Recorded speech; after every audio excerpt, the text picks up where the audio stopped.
February 24th, 2015, 9 p.m. Phage therapy was a failure.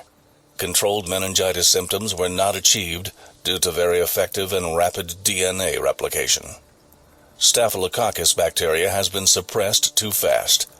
This caused the inflammation to drastically lower, and the brain began to recover too soon. Preventing the process was impossible. February 28th, 2015, 11 p.m. A mixture of separated and weakened viruses of hemorrhagic fevers should be ready as soon as the replication ends and the serum gets separated from the blood. Experimental Ebola virus vaccine should slow down but not stop the replication of other VHF viruses to sustain general body inflammation. But together with non-steroidal anti-inflammatory drugs, temporary stasis should be maintained. March 2nd, 2015, 3 p.m. Rats 16, 4 weeks old, and 23, 35 weeks, were given the stimulant at 4 p.m. yesterday. Rat 16, after pumping out 25% of blood and injecting stimulant, homeostasis functions remain stable. No cardiac arrest nor liver failure observed. Quarantined. Rat 23, pumped out 40% of blood, but stimulant was injected at 10%. Increased blood pressure was controlled with dopamine and glucocorticoid injections. Doses of NSAIDs had to be increased and acute liver failure was observed. Coagulopathy and gastrointestinal bleeding, treated with acetylcysteine. Critical. March 3rd, 2015, 5 p.m. Rat 16, pharmacologically awakened at 2 p.m. and stable. Hemolytic jaundice. Normal dilation of the pupils. Stable. Rat 23, still in a coma, but stable. Enlarged liver, treated with ursodiol. March 7th, 2015, 1 a.m. The patient with vast internal damage. Internal bleeding from punctured spleen and probably liver, too. Blood loss around 4 units. Type A+. The spleen was stitched up, but without blood, he will die by the dawn. Transfusion of type O negative. 2 units. Patient remains alive. March 8th, 2015, 4 p.m. I, Michael Evans, on March 7th, 2015, 11:40 a.m., have found an accident victim lying on the side of Route 95, 3 miles from Massville. I have taken the unconscious patient to the facility and diagnosed internal bleeding, broken ribs, and a punctured spleen. I had to operate, but due to a lack of type A blood, I couldn't keep his blood pressure stable. I've transfused my own type O negative blood, 2 units, and injected an experimental stasis stimulant containing suppressed viruses of hemorrhagic fevers. The patient has remained in a coma and been stable for the past 24 hours.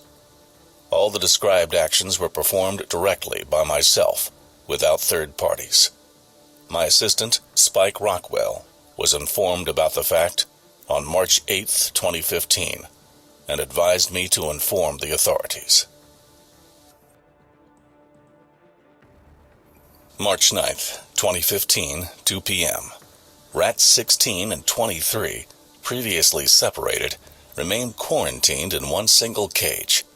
Both males were recovering faster than expected. March 12th, 2015, 1 a.m.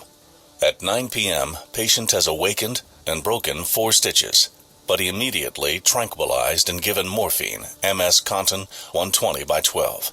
Fever remains in spite of being given corticosteroids.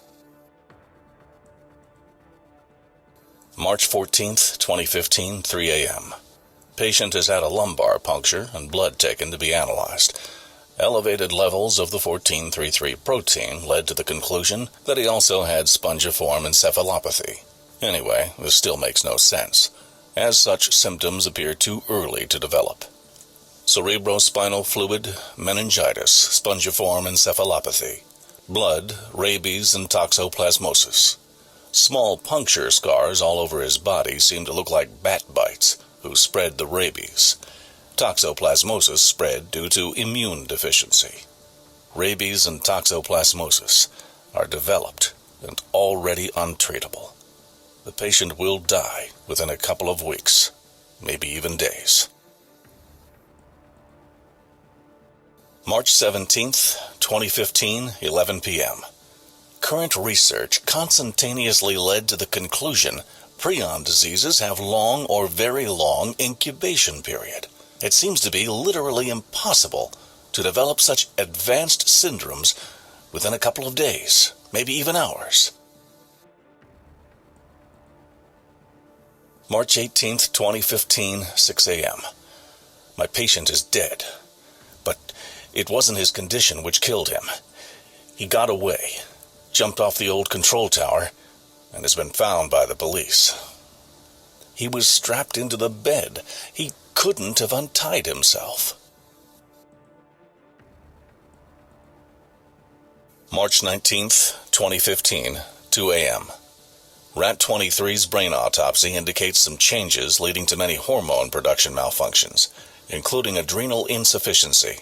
This leads to cortisol, hormone of stress, and dopamine overproduction, sodium deficiency, and indirectly causing serotonin, hormone of happiness, underproduction. Such condition leads to increased aggression, craving for sodium-rich products like a raw meat or blood plasma, including brain inflammation symptoms, meningitis. This leads to a conclusion such an organism is not capable of conscious thinking. Until its primal needs are fulfilled, it's just brainless. March 20th, 2015, 1 a.m. Rat 23 found over the carcass of Rat 16. Put down. Dissection observations: sudden loss of fur, enlarged genitals. Brain biopsy: transmissible spongiform encephalopathy detected. Pathogen agent: prions. Origins unknown. Assuming prions are actually real, the laboratory rats should be genetically perfect. Development of prion diseases supposedly takes months to cause such changes. Could it be the stasis stimulant leading to it?